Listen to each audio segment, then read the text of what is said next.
auditeurs et téléspectateurs, chers internautes, bonjour. Bienvenue à la première édition de notre émission D'ici et de là. D'ici et de là, c'est le programme qui désormais vous donnera l'opportunité de regarder un invité trié sur le volet qui viendra discuter avec nous, échanger sur des questions que nous lui soumettrons. Un invité issu de la diversité, un invité issu de la migration. Nous parcourrons désormais le globe, l'Europe, pour rencontrer tous ceux-là qui œuvrent au quotidien pour participer à la construction de l'économie du pays dans lequel ils vivent, ou encore ceux-là qui apportent un plus chaque jour à la construction de la diversité. Mesdames, Messieurs, aujourd'hui, je reçois un invité. Pour moi, il est assez spécial. C'est quelqu'un qui a un parcours assez atypique. C'est un chef d'entreprise aujourd'hui. Avec lui, on va discuter des différents sujets qui sont ceux des peuples issus du sud du Sahara qui vivent sur le continent européen. Bonsoir Marius, bienvenue sur le plateau de D'ici à là. Bonsoir Christophe. De D'ici et de là. Bonsoir Christophe et merci pour l'invitation. C'est à la fois un honneur et c'est un honneur de participer à ma manière au projet et de soutenir les initiatives au sein de la communauté. Bravo pour ton projet, pour ton initiative. Voilà. J'ai vu en arrivant qu'il y a plein de choses qui se mobilisent et je vois que les choses se mettent en place. Merci d'avoir accepté l'invitation. CFP Media Prod, c'est la boîte de production qui produit ce contenu, cette émission D'ici et de là. Et d'ici parce que tu vis sur le continent européen, parce que tu es désormais européen, et de là parce que tu viens de quelque part, tu viens d'un pays au sud du Sahara, pour ne pas le nommer, c'est Au Cameroun. Hein? Tu viens du Cameroun. Je suis à Lyon. À Lyon. Mesdames, Messieurs, vous l'aurez compris, on a avec nous Marius. Est-ce que je peux me permettre de te tutoyer, Marius? Bien sûr. Allez, on a avec nous Marius, qui est originaire du Cameroun, mais qui aujourd'hui est un Européen. On va le dire très clairement. Il est de nationalité belge. Alors, mesdames, messieurs, l'émission sera articulée en quelques points. Premièrement, nous allons, avec l'invité, discuter de sa situation socio-professionnelle, de son parcours, de son insertion en Belgique ou encore en Europe. Et nous lui soumettrons quelques images qui permettront qu'il puisse donner son avis pour faire un peu de break. Et on parlera des sujets d'ici que la production de l'émission aura choisi. OK? Et sur ces sujets-là, on attendra que tu nous donnes tes avis ou ton avis sur un des sujets, parce qu'on va te proposer 3 sujets et tu vas devoir choisir un des 3 sujets. Et on va finir l'émission en parlant de là où tu viens, du Cameroun, bien évidemment. Et on va s'intéresser à des choses qui font que certaines choses, pour ne pas dire certains aspects économiques ne décollent pas, l'industrie et ainsi de suite. On va en parler un tout petit peu dans la dernière partie de l'émission. Mesdames, Messieurs, vous l'aurez compris, dans quelques instants, on va commencer le d'ici et ce sera après le jingle.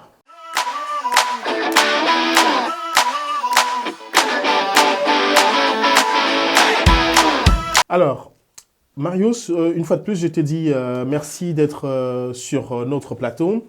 Je vais tout simplement commencer par te demander très simplement, Marius, est-ce que tu peux te présenter succinctement? Ouais, écoutez, Marius Fenke, je suis aujourd'hui administrateur de la société Scope Vision. Scope Vision. Qui est une SRL que j'ai créée pour continuer à porter ou avoir de l'impact dans le domaine de l'industrie, notamment à travers de la gestion de projet, de l'expertise aussi sur des sujets liés à la mécanique. Alors, de Il faut dire qu'une formation. SRL, c'est une société à responsabilité, Responsabilité limitée. limitée, Ok. c'est un des régimes de société qu'on a en Belgique. Mais avant de continuer sur le volet société, il faut dire que Marius arrive quand même en Belgique. Il y a combien d'années maintenant? 7, ouais, un peu plus que 7 ans. Comment tu arrives en Belgique? Qu'est-ce qui te motive à arriver en Belgique? Euh, Pourquoi le choix de alors, la Belgique? pourquoi le choix de la Belgique?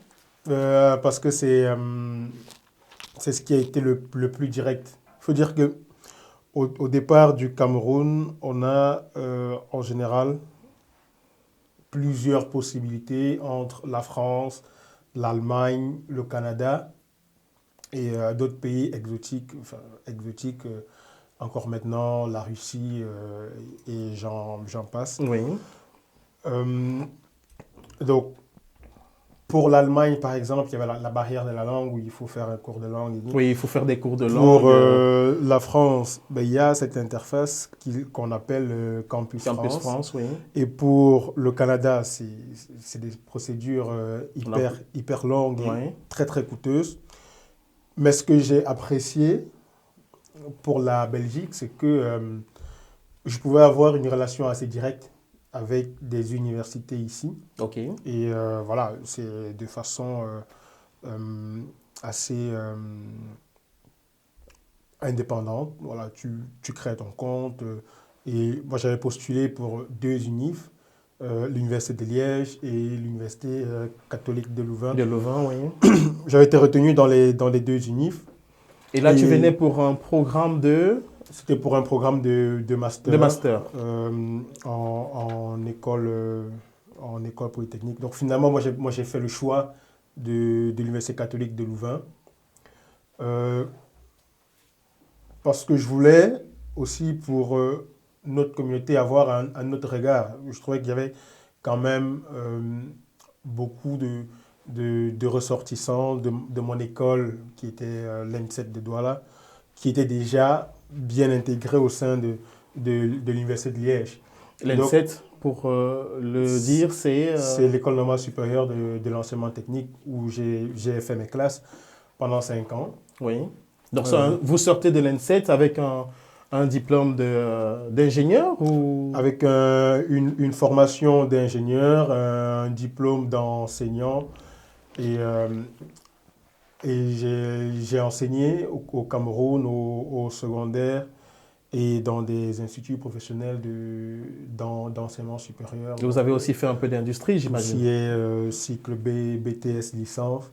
Et j'ai travaillé en industrie, essentiellement dans de l'accompagnement en gestion de projet, Mhm.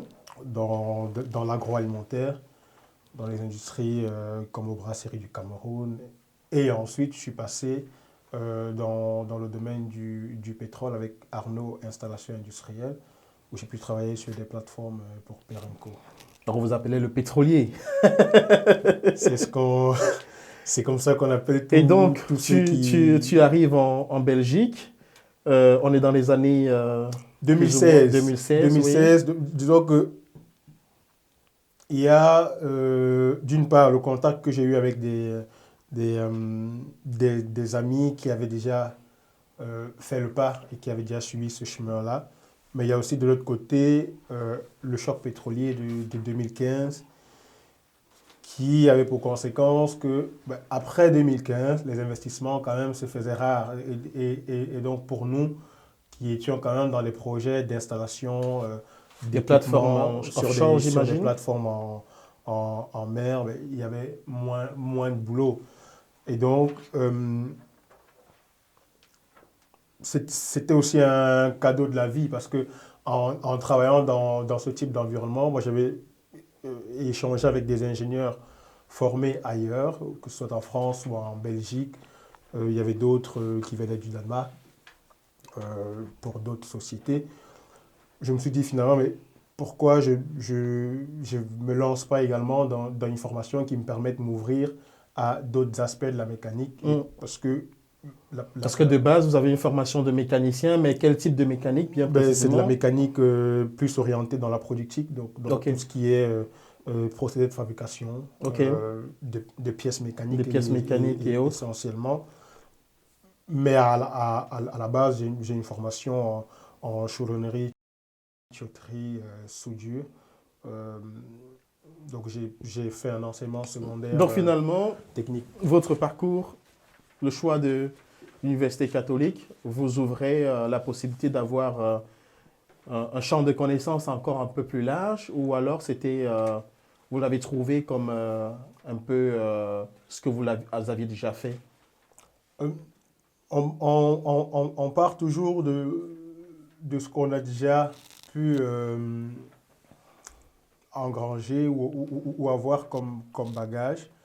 Moi, en tout cas, je me suis toujours appuyé sur mes expériences et mes connaissances que j'ai pu avoir au Cameroun pour embrasser de nouvelles matières ou débloquer de nouveaux niveaux de compétences ici en Belgique. Mais il ne faut pas le cacher, il faut le reconnaître. Il y a quand même un gap entre le niveau qu'on peut avoir en sortant de l'A7 et le système ici. Voilà. Mm. Il faut rester concentré quand même sur son objectif et définir sa stratégie pour arriver au bout De de l'objectif. son objectif Ben, ou de donc ses fins. finalement, j'imagine que quelques années plus tard, vous êtes diplômé ingénieur civil en mécanique à l'Université catholique de Louvain. C'est ça. Et comment ça se passe déjà votre arrivée en Belgique? Parce qu'entre la Belgique et le Cameroun, il y a quand même une différence de culture assez marquée. Alors, comment est-ce que vous avez vécu cette disparité, ce choc culturel, je vais le dire comme ça? Bah, c'était brutal. Je, Pourquoi brutal? je pèse mes mots. Parce qu'en arrivant ici, ok, les solstices d'été, les équinoxes du printemps et tout ça, enfin, moi je l'avais eu dans mes cours de géographie, Ouais, mais j'avais jamais vécu des épisodes de froid oui. et des journées où la période diurne, c'est entre 9 heures et 16 heures. Donc, j'entrais en cours, enfin, j'entrais en amphi, il faisait nuit, et je ressortais à Ouais, 6h30 du il soir, fait et nuit, il quoi. fait nuit, et je Donc, dis, vous viviez de nuit en enfin, nuit. voilà, je vais de nuit Ou Mais quelqu'un qui vient du sud du Sahara où on a quand même du soleil et on a un climat vraiment différent. c'est ça. C'est Et les transitions jour-nuit sont assez équilibrées. Je veux dire, mhm. la différence n'est pas aussi marquée qu'ici. OK. En général, à 18 heures, ben, entre 18 et 19 heures, on a la transition jour-nuit. Et pendant tes études, comment ça s'est passé? Ça a été facile, l'insertion académique avec les camarades? Je veux dire, comment est-ce que vous aviez vécu pendant tout ce temps-là? On sait bien que, allez, le gouvernement camerounais, vous n'étiez pas boursier, on est Non, d'accord? non, On non. sait bien que beaucoup d'étudiants, que ce soit en Belgique, en France ou un peu partout dans le monde, beaucoup, il y en a, hein, mais le pourcentage est assez faible, ne sont pas boursiers. Donc vous aviez dû batailler fort et mettre des moyens conséquents pour pouvoir vous en sortir. Bah, là, tu me tends plusieurs perches, mais voilà, moi, je n'étais pas boursier et j'ai envie de dire heureusement que je n'étais pas boursier. Heureusement. Pourquoi? Parce que enfin, je suis quelqu'un qui croit en la vie et chaque entre guillemets, difficulté ou chaque problème que j'ai dans mon cursus ou dans mon parcours, moi je le prends comme un cadeau de la vie parce qu'il me Mhm. permet de, de sortir de ma zone De de confort. connaissance. Donc en fait, si je comprends, tu pratiques, je vais dire, il y a un adage ou alors une citation qui dit l'homme se découvre face à l'obstacle. Exactement. Exactement. Pourquoi? Enfin, quand je postule pour venir en Belgique, il faut dire quand même que cette année-là, spécialement, ben, la scolarité, enfin, le Minerval, donc Oui, c'est les frais les d'études, frais quoi, d'études, oui. pour les étudiants hors Union européenne est passé de 2450, enfin, j'ai plus vraiment les chiffres en tête, mais c'est passé de 2450 à peu près 2800, je pense, oui. à 4200 ou euros. 4100 euros, je pense aussi. Donc voilà, donc moi, dans mon plan ou dans ma planification, Il y a déjà un problème. voilà, je ne suis plus dans le 1 plus 1 égale 2. Deux, ouais.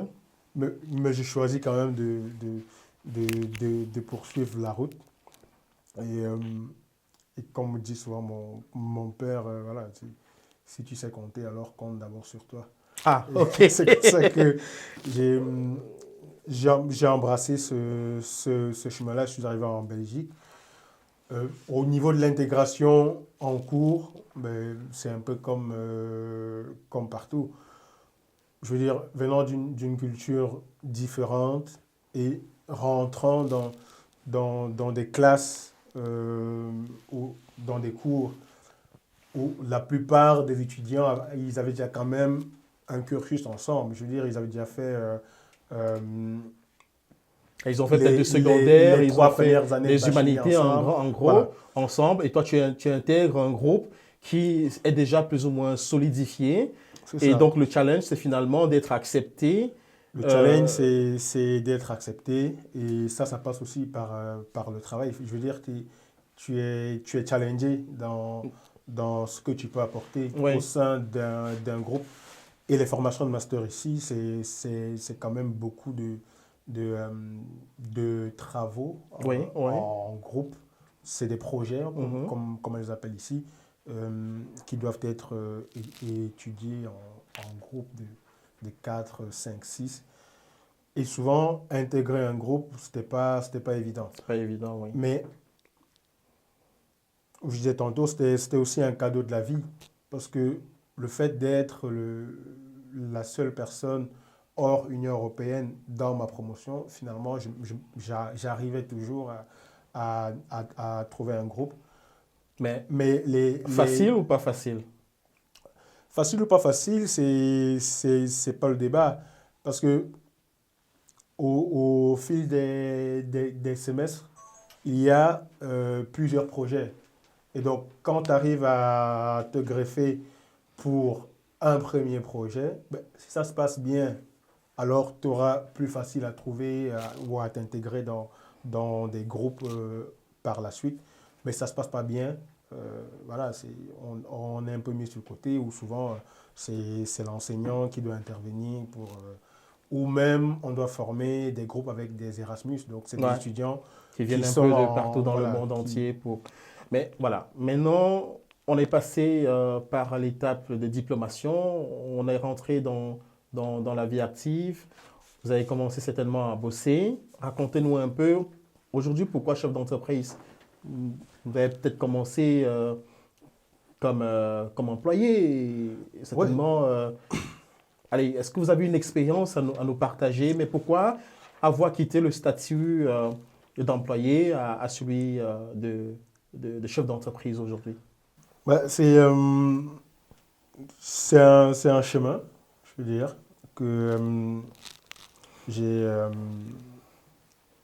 que je me suis choisi. Mais une fois que j'ai été diplômé en 2019, ben, j'ai travaillé dans le secteur de la chimie pour un grand groupe international où, voilà, une fois de plus, j'étais le, enfin, je faisais partie du personnel cadre Mhm. et je me souviens encore que lors des, euh, des management meetings, donc c'est des espèces de meetings qui regroupent tous les cadres dans le monde entier. Mais sur 200 cadres, moi j'étais le seul afro-descendant où j'étais la seule personne de couleur, si on peut le dire comme ça. C'est à la fois une fierté, mais quand tu le vis, c'est quand même, je ne vais pas dire agressif, mais voilà. Et ça se passait bien, je veux dire, les relations interpersonnelles. Est-ce qu'il n'y avait pas trop de clichés, beaucoup de tabous, beaucoup d'idées préconçues, beaucoup d'idées arrêtées? C'est aussi ça le but de cette émission, hein, c'est de casser tous ces préjugés, tous ces tabous, toutes ces idées arrêtées et tout le reste. Je veux dire, est-ce que tu ne te sentais pas quelque part différent des autres? Bah, c'est pas que je me sens différent, je suis différent. Ah, ok, Et je dois l'intégrer dans ma façon de fonctionner. ok. Je suis différent et on doit me prendre Mais pour... moi, la question que moi j'ai envie, ce que moi je veux remettre en avant, c'est OK, tu es différent, mais est-ce qu'on te le faisait savoir? Est-ce que les personnes en face de toi te faisaient ressentir effectivement que tu es différent de par le fait, par exemple, que tu ne peux pas accéder à ci ou à ça, ainsi de suite? Euh, bah, il faut dire que il faut ici faire la différence entre l'intégration et et l'inclusion. OK.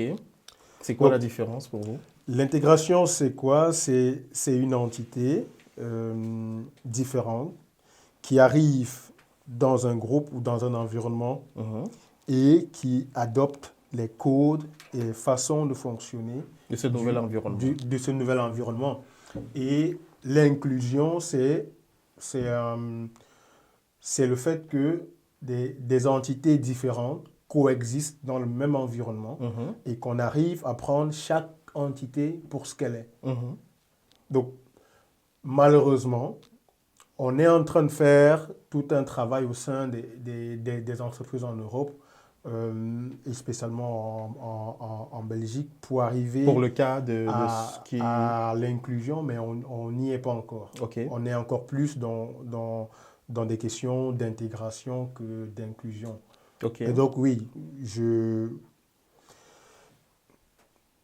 à certains égards, moi j'étais bien intégré, à d'autres égards pas. OK. Et voilà, vous avez décidé de créer votre entreprise. Comment ça s'est passé? Ça a été facile? Mais C'était comme un pari facile, risqué, non? facile non, parce que je quitte quand même un CDI où, je ne vais pas le cacher, j'étais super bien rémunéré pour une aventure entrepreneuriale. Et ce qui compte encore pour moi, c'est l'objectif. C'est comme l'objectif, c'est vraiment pouvoir avoir de l'impact. Et pourquoi est-ce que je quitte mon travail? C'est parce que je ne me sens plus ou je me sentais plus épanoui dans ce travail-là.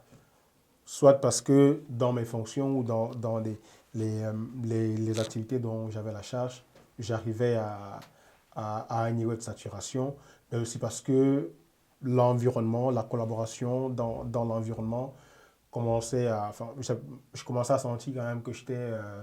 euh, qu'on m'avait peut-être trop supporté, on va dire comme ça. Donc, on revient à la question de On l'inclusion ou arrive de à la l'intégration. question de l'inclusion, de Donc, l'intégration. on peut comprendre que quelque part, le travail d'inclusion n'était pas encore suffisamment abouti. On peut voir ça comme ça. C'est juste une question, hein, Non, je pense que dans cet environnement, on était plus dans des questions d'intégration. d'intégration. OK. L'inclusion, c'est encore, c'est peut-être proclamé, mais ce n'est pas vécu. OK. Et moi, je suis fort attaché à la manière dont le discours qui est proclamé, soit par le top management, soit percole Avec les au sein réalités. des équipes. J'ai vécu d'autres situations malheureuses pour lesquelles j'ai été rencontrer le top management et à juste titre pour eux, c'était un comportement qu'ils jugeaient inacceptable, sauf que derrière, il n'y avait pas de sanction Ouais. ou à l'égard des personnes qui avaient été coupables de, de, de ces écarts Pour que je de comprenne bien et comportement. pour nos amis internautes, téléspectateurs aussi, ces comportements que tu as vécus, on est clair qu'on est d'accord. Est-ce que je peux comprendre que ça aurait été une autre personne d'origine, je vais dire, pas d'origine du sud du Sahara? elle les aurait vécues de la même manière? Ça n'aurait pas existé Ça parce n'aurait que pas existé. c'est des agressions racistes. Donc, si tu n'es Ah, le mot, pas il est placé. issu de la diversité, tu ne seras pas, tu ne pourras pas être victime de racisme ou de faits qualifiés comme tels. OK. Marius, on sait que tu es aussi chef de famille, Ouais. un papa de plusieurs enfants, marié, père de plusieurs enfants. Un papa plutôt sévère ou papa bonbon? Euh, Sévère, Sévère. parce que j'ai le sang camerounais qui coule en moi et que Et c'est quoi le sang camerounais un qui coule en papa toi? camerounais, c'est pas un papa qui supporte des enfants gâtés. OK, donc Voilà. ça veut Moi, dire le concrètement. papa, dans ma culture, le papa, c'est l'autorité. Quand le papa arrive, quand il te regarde, tu te ranges. OK, Et, mais on va se poser la question quand même vis-à-vis des enfants. Est-ce qu'il y a quand même un dialogue? Est-ce que c'est une relation, je vais dire, descendante? Ou alors c'est... oui, aussi on sait non, qu'ils... c'est une relation encore de dialogue, OK. d'écoute, mais voilà, ils ne sont pas encore malheureusement en âge de, euh, de faire des choix. Donc j'ai encore la responsabilité Et aujourd'hui comment les enfants se sont de faire intégrés les choix pour eux. dans la société sur le plan de l'école, par exemple? Est-ce que ça a été facile? Est-ce qu'ils se sont déjà rendus compte qu'ils sont différents des autres? Alors pour les enfants, oui. Ça, ils se sont rendus compte. Et ça n'a pas été...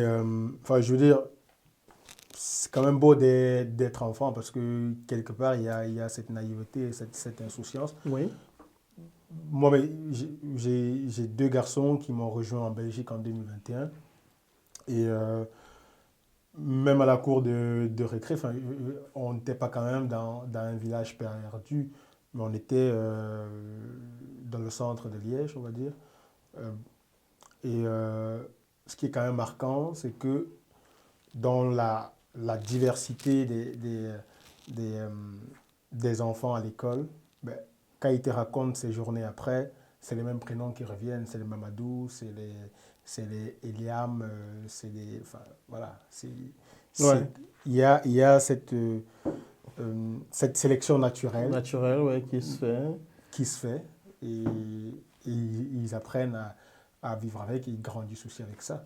OK. On va parler de l'argent. L'argent, c'est un moyen ou c'est... Pour toi, l'argent, il est tabou? Non, Non? Moyen ou une finalité? c'est un moyen, Un moyen. c'est pas une finalité. Comment trouves-tu le juste équilibre entre la recherche, justement, de l'argent et l'éducation de tes enfants? Euh, J'essaye en tout cas pour mes enfants de leur inculquer la valeur des choses. Parce C'est-à-dire? qu'ils ne sont pas encore en âge de connaître le coût des choses. Il Ok. faut faire la différence entre le coût et la valeur.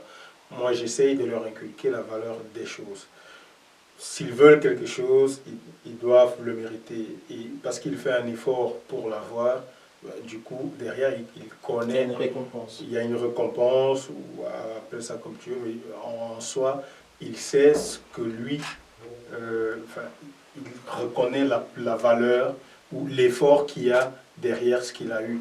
C'est pas juste parce que son camarade Elias ou Liam a une tablette que lui doit en avoir, quoi. Ouais. Alors, Marius, on vient de parler un peu de ta vie, de ton parcours. C'est un parcours inspirant.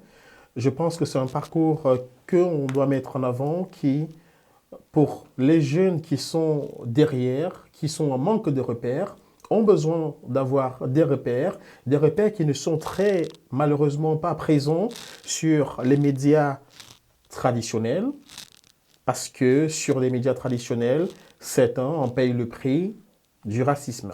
Et finalement, les enfants issus de la diversité ne se retrouvent pas sur les médias traditionnels. Donc, j'apprécie vraiment ton profil et on va entamer la première partie, je vais dire ça comme ça, ou plutôt la deuxième partie de l'émission, qui est intitulée D'ici. D'ici, c'est parce que tu es d'ici, désormais, tu es naturalisé belge, et tu vis en Belgique. Tu as une entreprise en Belgique, tu as une activité économique en Belgique, une vie de famille en Belgique. Bref, tu es établi en Belgique et tu vis pleinement en Belgique. Alors, j'ai pour cette partie de cette rubrique qui s'appelle D'ici, nous avons 3 questions à te poser et tu feras le choix parmi une de ces 3 questions pour qu'on en discute sur le courant de cette deuxième partie de l'émission. Question 1. La migration et la diversité. L'étranger issu du sud du Sahara, une minorité ignorée à dessein? Point d'interrogation. Deuxième question, deuxième sujet. L'insertion socio-professionnelle des personnes issues de la migration, encore des freins ou des avancées? Troisième sujet, l'éducation, l'instruction et la réussite de ces enfants sur le continent européen. Entre racisme, valeurs et mœurs. C'est quoi le secret? Quel est le sujet qui te parle le plus? Ouais. Moi, je pourrais bien me lancer sur les 3 sujets, mais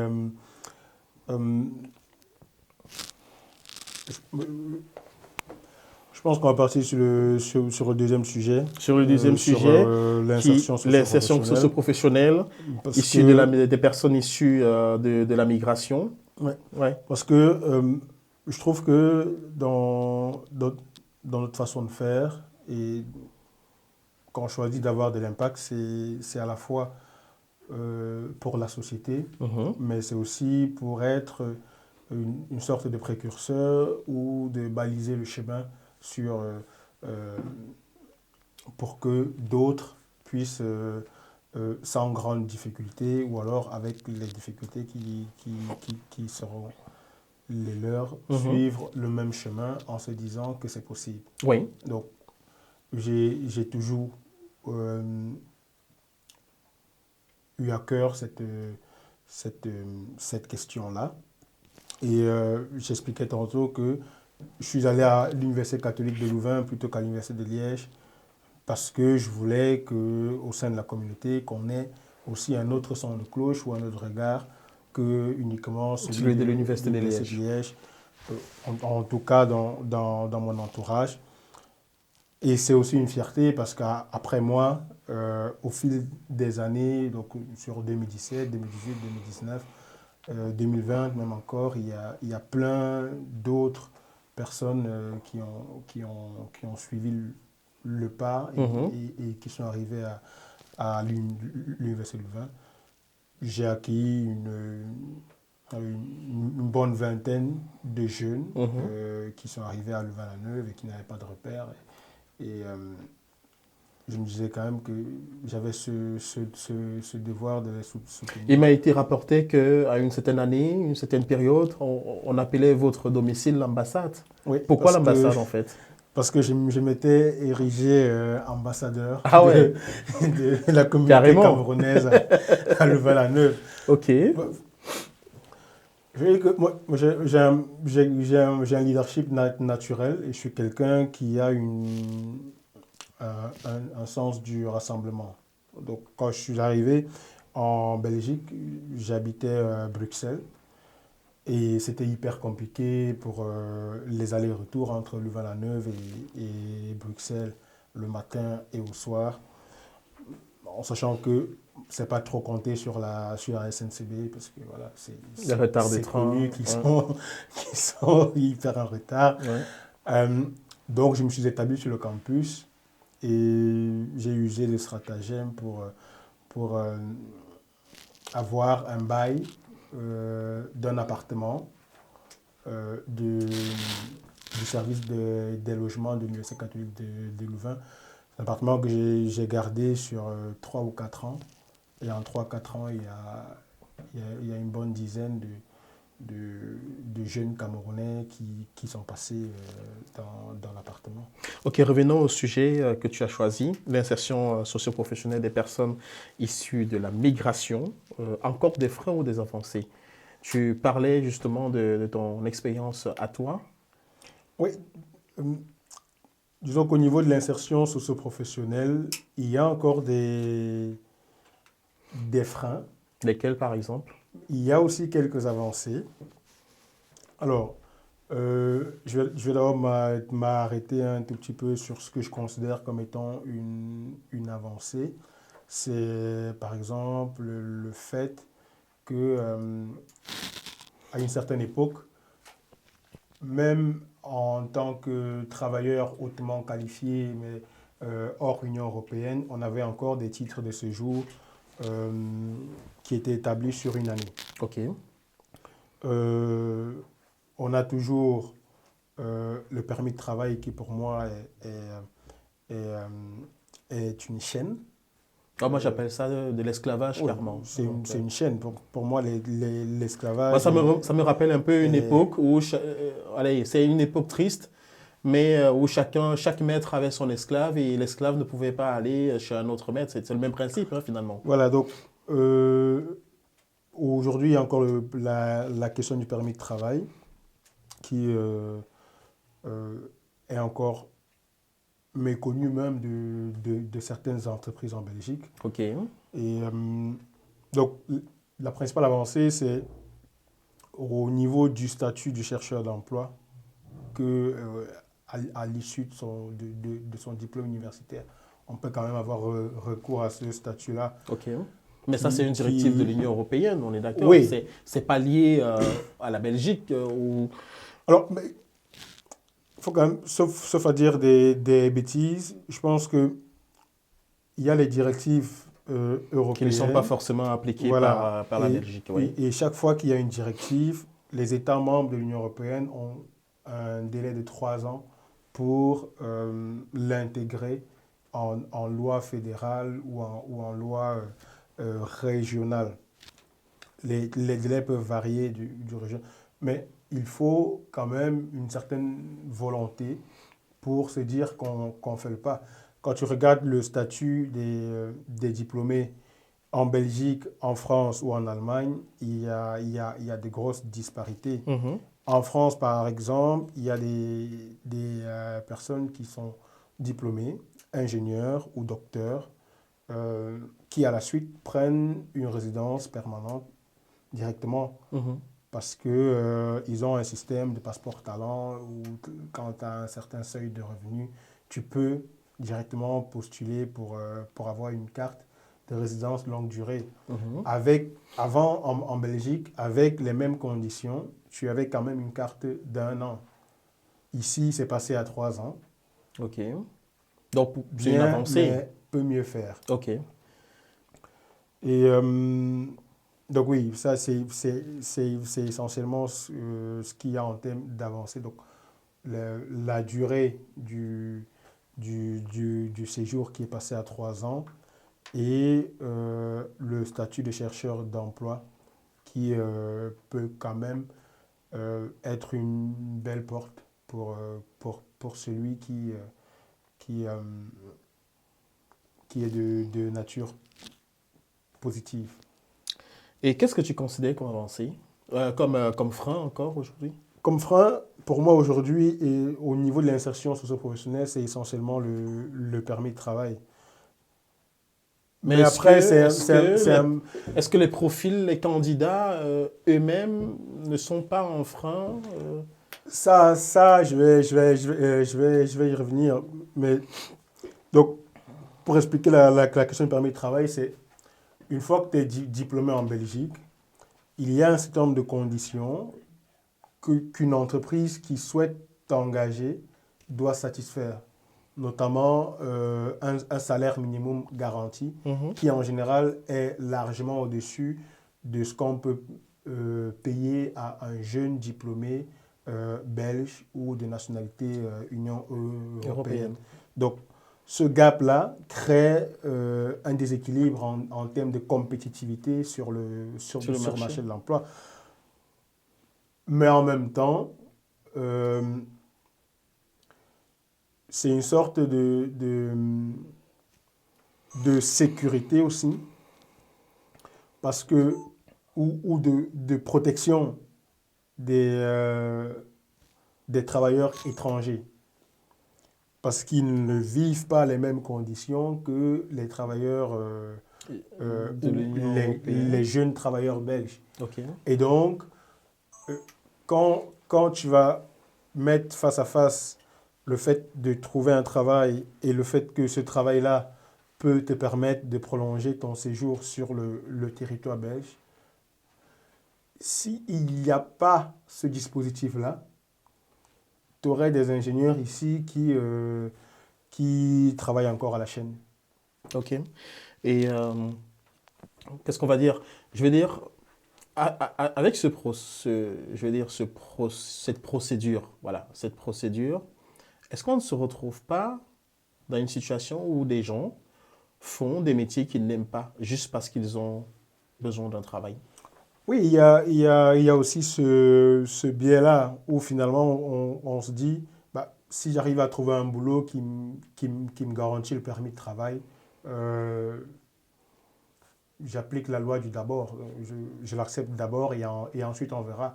Mais il y en a pour lesquels finalement ils se plaisent à ce nouvel univers.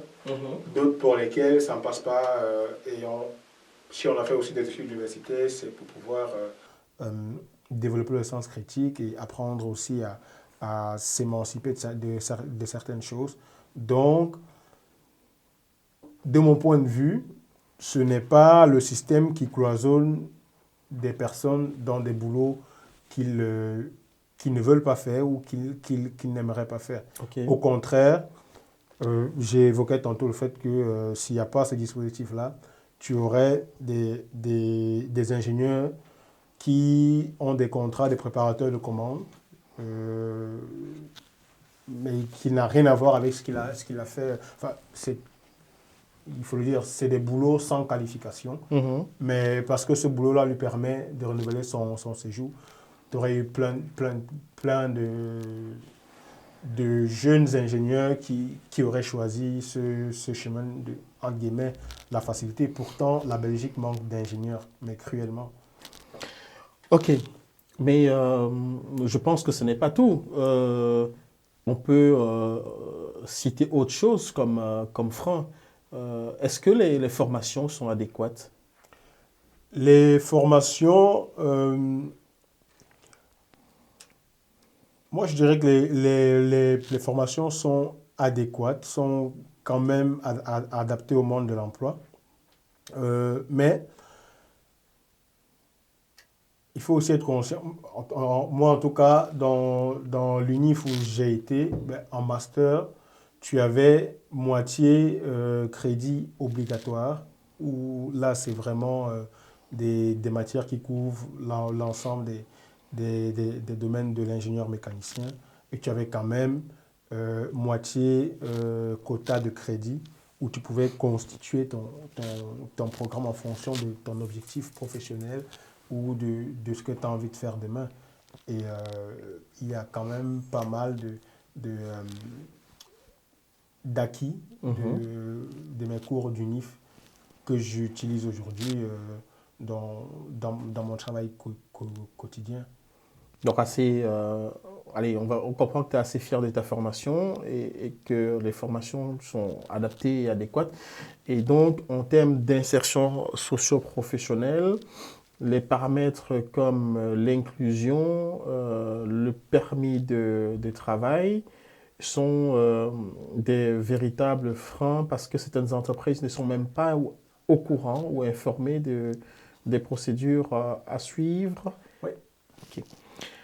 Nous allons passer, Marius, à une autre partie de cette émission. Nous allons on va considérer que c'est un break. On va diffuser, oui. Mais avant de passer, enfin, tu évoquais tantôt en termes de frein, l'attitude même de oui. certains compatriotes. Je pense que dans ce sens, il y a encore beaucoup de travail à faire. C'est-à-dire Dans le sens où moi, je considère quand même qu'au sein de la communauté, il y a un mindset qui n'est pas... enfin, il y a très peu de monde qui au-delà, au travers des péripéties, reste quand même encore focalisé sur leur objectif. Ok. Beaucoup euh,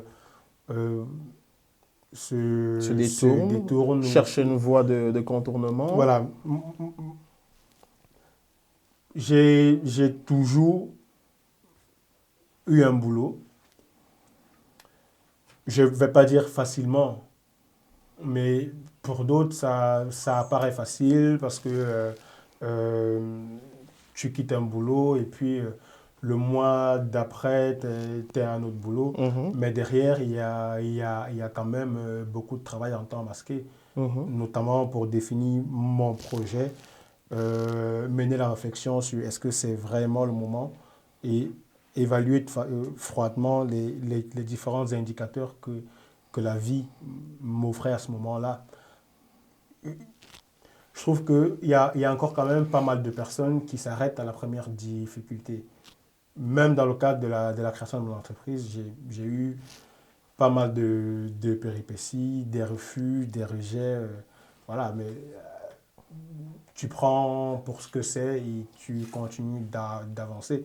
Mais j'ai déjà encadré plusieurs jeunes qui cherchent un boulot et qui eux-mêmes ne sont pas au courant des conditions, Opportunités, non, des conditions. des conditions même du permis de travail. Ok. Il ne sait pas ce qu'une entreprise qui voudrait peut-être l'embaucher demain doit satisfaire Comme condition. comme condition. Et je trouve que ça, c'est extrêmement grave. Moi, mon premier boulot, euh, la personne de contact que j'avais pour tout ce qui est procédure administrative était extrêmement sidéré parce que moi, enfin, il ne connaissait rien de la procédure. Moi, je lui ai tout expliqué.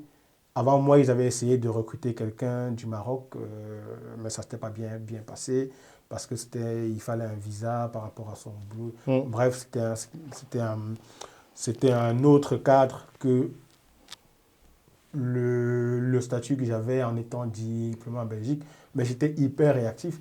Avant même, quand je passais mes entretiens, j'avais déjà mon dossier de demande de permis qui était prêt. Ok. Voilà. Donc, je rencontre encore pas mal de personnes qui, au bout de 3 interviews, 2 refus, se disent qu'ils n'y arriveront jamais. Mais moi, je ne peux pas te compter le nombre de refus que tu as essuyé dans tes procédures, j'ai essuyé dans mes procédures. Et je ne compte pas non plus le nombre de demandes que j'ai eu à faire. Donc, comme conseil que tu donneras, les conseils que tu pourrais donner à ceux-là qui vont te suivre, qui te regardent, qui peuvent te prendre comme modèle, qui sont ici en Belgique, qu'est-ce que tu... mis à part ce que tu viens de mettre en si j'ai un évidence. conseil à leur donner, c'est ne vous arrêtez jamais d'essayer. Malheureusement, on est en terre étrangère, ça il faut le dire, et donc on n'aura pas toujours les portes ouvertes. Si la porte n'est pas ouverte. Si la porte n'est pas ouverte, voilà, Okay. il faut passer par la fenêtre. Mais en tout cas, il faut toujours essayer jusqu'à ce que, en toute chose, j'ai toujours essayé. Donc, il faut toujours essayer, il ne faut pas se décourager. Il ne faut pas se décourager, mais il ne faut pas essayer pour l'essai. Hein. À chaque coup d'essai, tu dois faire un coup de maître. Après, même si le coup de maître s'avère être un échec, un bluff. Voilà. Il y a pas des... Bah, après, on peut dire, il y en a qui vont dire, oui, je n'échoue jamais, j'apprends. Voilà. Pour moi, il n'y a pas d'échec. Oui. Moi, tout ce qu'on peut appeler échec, moi, je les appelle les cadeaux de la vie parce que c'est ce qui me permet d'ajuster ma prochaine frappe. Ok. Cool. Marius, on va faire un break dans cette émission. On va te proposer des photos ou des extraits de vidéos pour que tu puisses donner ton avis sur ces photos et ou ces vidéos. Donc, si la réalisation nous permet, on va regarder la première image.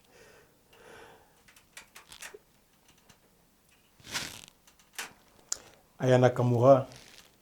Qu'est-ce que ça t'inspire? Qu'est-ce qu'elle t'inspire?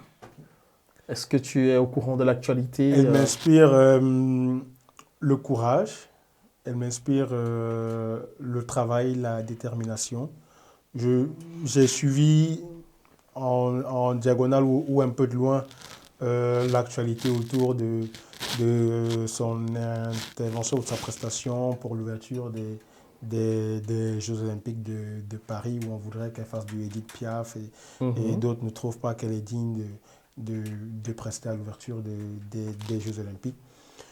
Mais voilà en tout cas un exemple de personnes issues de la diversité ou de la migration qui arrivent et qui contribuent au rayonnement Oui. de la France, s'il faut le dire comme ça, et même au rayonnement de la langue française, de la culture française. Il y en a qui ont dit qu'elle chantait en étranger. Mais en 2024, on lui rappelle quand même encore que tu n'es pas française, ou en tout cas, même si tu interprètes du Edith Piaf, tu n'es pas Edith. En gros, moi je n'aime pas souvent dire facilement racisme, mais est-ce que on n'est pas vraiment là dans un cas où ce côté, allez, on va dire raciste qui refait surface, je veux dire, pour moi, allez, en termes de vente, en termes de performance, mis à part Edith Piaf, il y a 50 ans, c'est la seule qui a réussi à refaire le même parcours, le même record qu'Edith Piaf. Et la critique ne lui a même pas laissé l'occasion de pouvoir prester, essayer et plutôt critiquer ses performances, mais on s'est déjà attaqué à sa personne. Oui, parce qu'il y aura toujours débat, quel que soit... Elle aurait refusé de prester, ça aurait fait débat. Oui. Elle accepte, ça fait débat. Mais pour moi, c'est pas ça le sujet. Est-ce que c'est du racisme ou est-ce qu'on sait ce que c'est? On est des personnes de couleur dans un environnement caucasien. Et donc, il faut aller au-delà. Ça, c'est des péripéties. Okay. Mais si on s'arrête à ça, on a perdu. Okay. Maintenant, qu'on la compare ou qu'on l'assimile à Edith Piaf, pour moi, là déjà, il y a un problème. Pourquoi on ne la prend pas pour ce qu'elle est? Pour ce qu'elle est, oui. Voilà, il faut commencer par là. Prendre Aya Nakamura pour ce qu'elle est. Je ne sais plus qui disait ça. Reste toi-même car les autres sont déjà pris. Okay. Voilà, ne demandez pas à Aya de devenir Edith. Ouais. La prochaine image, si la réalisation nous le permet. Je te vois sourire. Bart de Wever. Pourquoi tu souris? Parce que c'est un nationaliste, en tout cas, belge. Et je loue sa fierté et son amour pour sa région. Je trouve qu'au sein de notre communauté, on n'a pas, en tout cas, assez d'exemples de personnes qui sont fières de leur identité, de leurs origines ou de leur culture. Okay. Voilà. Ce monsieur, il se bat pour la Flandre, pour ce qu'elle est. Et je veux dire, il respire la Flandre, il trouve que la Flandre, c'est autre chose que la Belgique, et que la Belgique, c'est autre chose que la Flandre. Quelque part, si nous aussi, on peut, au-delà des dérives que les projets qu'ils portent peuvent au-delà des dérives que ça peut apporter. Moi, je regarde l'humain, je regarde la personne derrière. Et je me demande aussi, mais qu'est-ce qui fait qu'on en arrive à ça? Qu'est-ce qui l'anime? Comment est-ce qu'il arrive à construire ce schéma de pensée? Ok. Et je trouve que ça, quelque part, en termes de mindset et de personnalité, c'est ce que je peux, moi, aller chercher dans une personnalité comme Bart de Wever. Il ne fait pas peur? Pour moi, en tout cas, pas. Si la réalisation nous permet, on va passer à la prochaine et ce sera un extrait vidéo. Des huissiers qui font des selfies avec toi maintenant. C'est Damso. Et des huissiers qui font des selfies avec toi maintenant.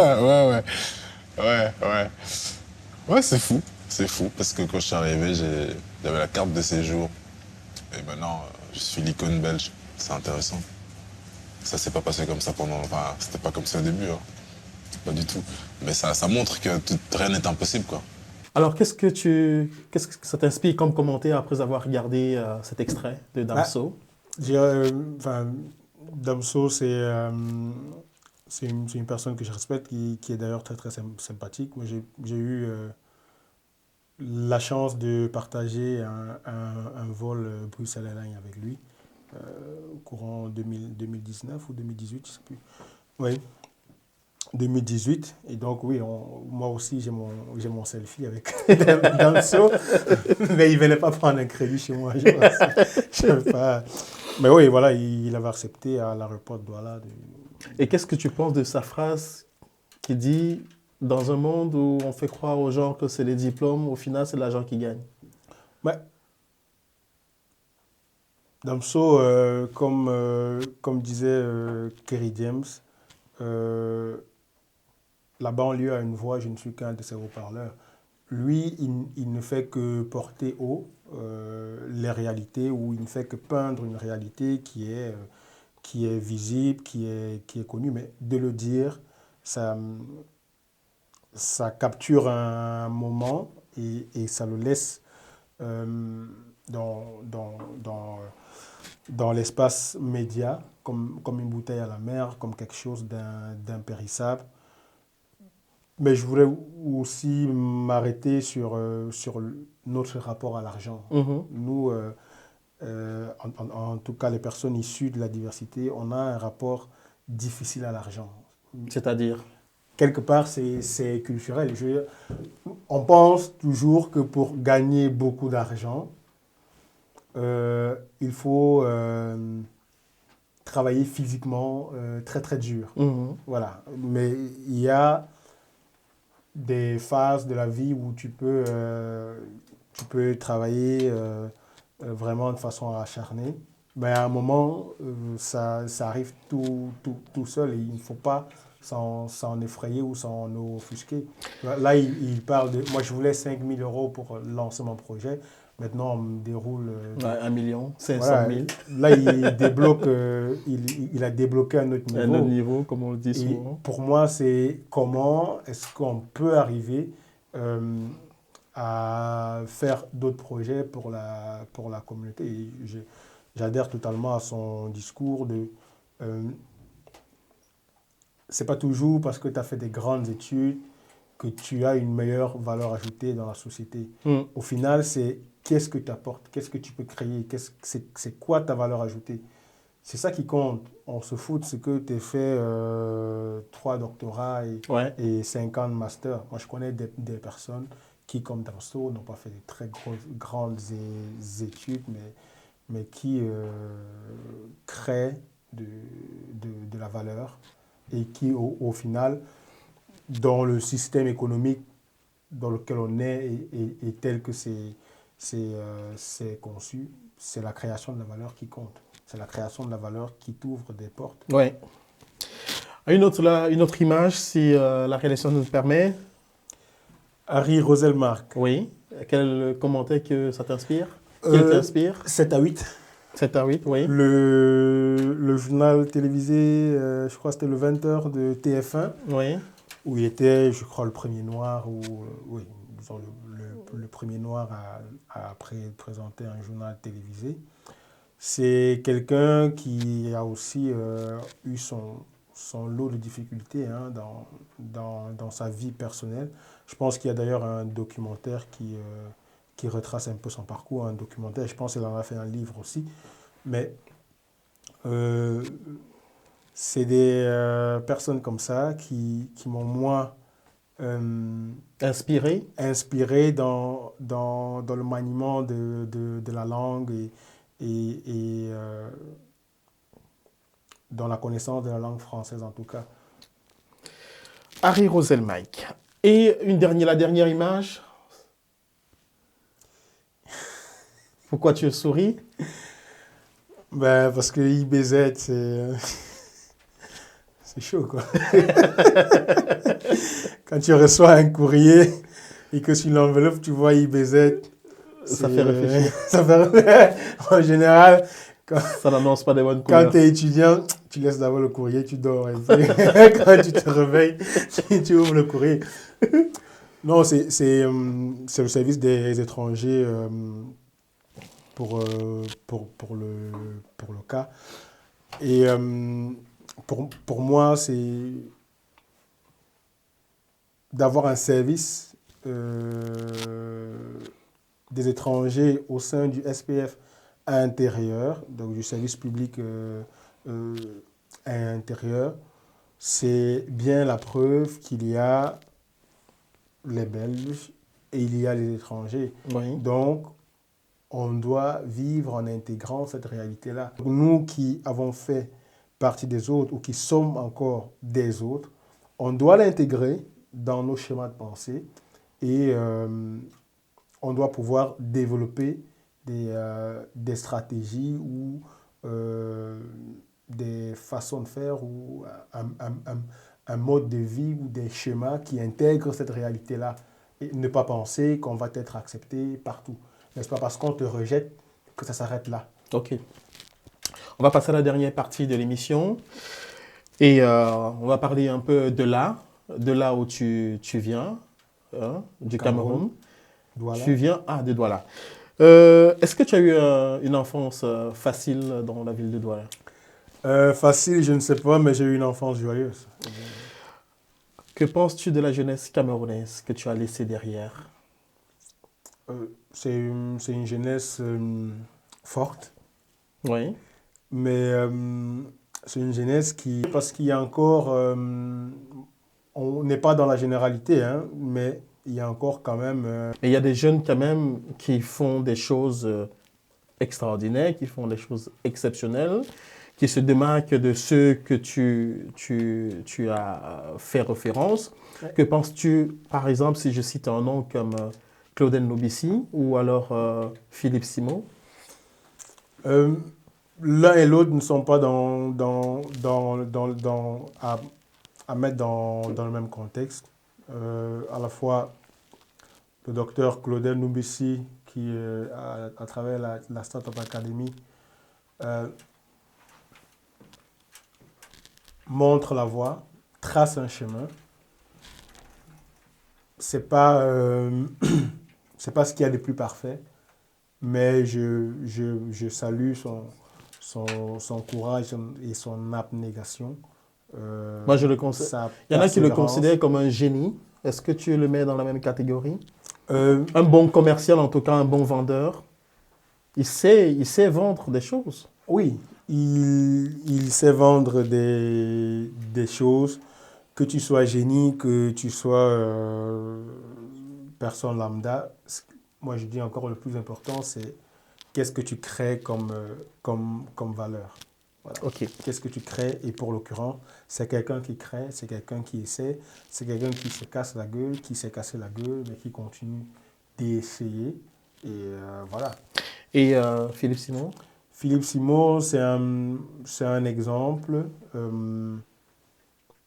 parlant de personnes issues de la diversité qui arrivent en Europe, en France, et qui à un moment décident de retourner sur le continent pour porter des projets. Mais une fois de plus, c'est un parcours inspirant. Je salue son courage, son abnégation. Il a eu plein de péripéties. Et ce que je trouve de plus utile dans sa démarche, c'est la vulgarisation de son travail. Ok. Alors, tu écoutes quel genre de musique? On parle de culture. Est-ce que la culture se porte bien au Cameroun? La culture se porte bien au Cameroun? Non, c'est un fait que la culture ne se porte pas bien au Cameroun à plusieurs égards. Parce que l'artiste ne vit pas de son art au Cameroun, mais d'un autre côté, le Camerounais en lui-même n'est pas fier de sa culture. C'est-à-dire, pourquoi? C'est-à-dire que il y a très peu de musique camerounaise qui anime nos rencontres ou nos soirées ou nos fêtes d'anniversaire au Cameroun ou des baptêmes. Très souvent, c'est de la musique importée de Côte d'Ivoire, du Nigeria. Ça reste l'Afrique, mais une fois de plus, j'ai besoin de personnes au Cameroun avec un mindset de Bart de Wever, donc avec une certaine fierté qui dit, voilà, ici c'est d'abord la culture camerounaise et ensuite on verra. Et c'est tellement pesant que tu as des artistes hyper talentueux, je vais citer par exemple Kossi, qui se met à faire de la musique Commercial. commerciale, mais de culture nigériane. Ah, ok. Il a fait une chanson récemment qui est vraiment dans le folklore des Yoruba ou enfin, d'une communauté nigériane. Et ça a soulevé des polémiques, débats, des critiques. où lui-même il se dit, voilà, moi je voulais juste devenir aussi international et toucher un plus grand public. Une dernière question. C'est bien la question. preuve que le Cameroun ne consomme pas local en termes de culture. Une dernière question pour terminer cette partie et conclure l'émission. Quel conseil donneriez-vous à cette jeunesse camerounaise que moi je considère comme pétrie de talent, imaginative, mais qui n'a pas les moyens de pouvoir éclore? Moi, je ne dirais pas qu'ils n'ont pas les moyens. C'est juste qu'ils sont emportés par le train-train quotidien, par la société. Ils n'ont pas vraiment de projet. Il faut qu'ils rêvent grand. Il faut qu'ils aient des projets. Il est possible à la fois sur le continent ou même si tu fais le choix de t'expatrier, il est possible de s'en sortir. Mais il faut avoir ce déclic-là. Tant que tu n'as pas le déclic et que tu n'as pas un objectif que tu suis, tu restes là. Ce qui compte, c'est l'objectif. Ce n'est pas tant le chemin. Après, oui, il faut quand même avoir une certaine intégrité dans sa façon de fonctionner ou dans le chemin qu'on emprunte. Mais en tout cas, il faut ce déclic-là et avoir un projet, un objectif de vie. Il y a plein de personnes qui sont noyées dans l'environnement très camerounais et qui n'ont plus d'objectif de vie. Sur cette phrase, Marius, on va conclure cette émission. D'ici à là, c'est cette émission qui vous permettra désormais de regarder et de discuter au travers de nos différentes plateformes, Facebook, YouTube, TikTok et Instagram, avec CFP Mediaprod, avec nos invités, parce que nous ferons aussi des émissions en live. Et nous vous disons très grandement merci d'ici et de là. D'ici à là, portez-vous bien. On se retrouve à la prochaine édition. Restez connectés sur toutes nos différentes plateformes. Je le rappelle, Facebook, YouTube, TikTok et Instagram. CFP Mediaprod. Christophe Fotso, c'est mon nom.